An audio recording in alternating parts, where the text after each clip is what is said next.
if you taking the motorcycle example I just gave, where you've got these three individuals, I would say that the one making the left-hand turn did nothing wrong. They Mhm. were just turning left. Our guy turning left.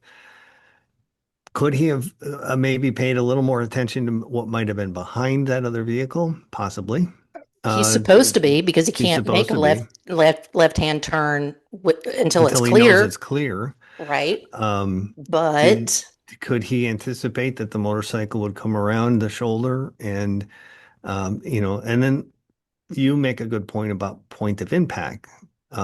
If he had hit squarely in the center of our guy's vehicle, that tells you one thing. If it was the passenger right front corner, that would tell you a little more.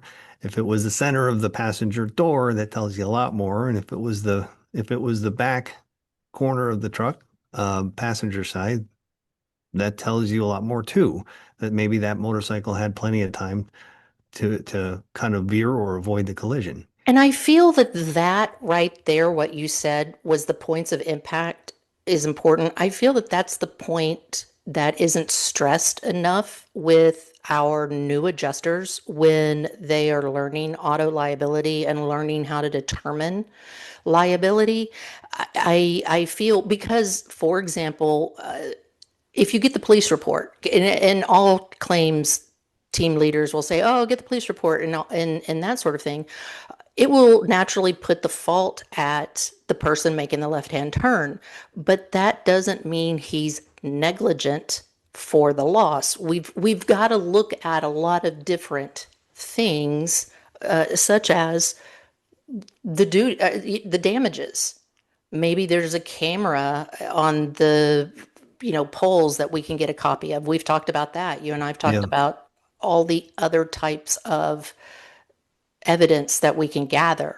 But point of impact used to be a huge thing when I was handling auto liability, and it does not seem to be stressed enough now. I don't know if you found the same thing or in talking with other adjusters. Um, I don't find that it's ignored. We tend to raise it when we need to, because I think it's an important issue. And we do have something called the last clear chance doctrine. Yes, thank you. And That's the other thing. Yep. and when you look at the point of impact, you can ask yourself, did the person who struck the other car have an opportunity to avoid it?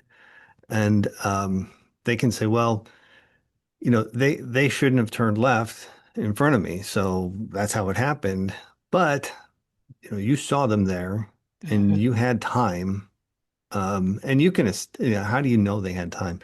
You can do an accident reconstruction that will tell you how much time they actually had.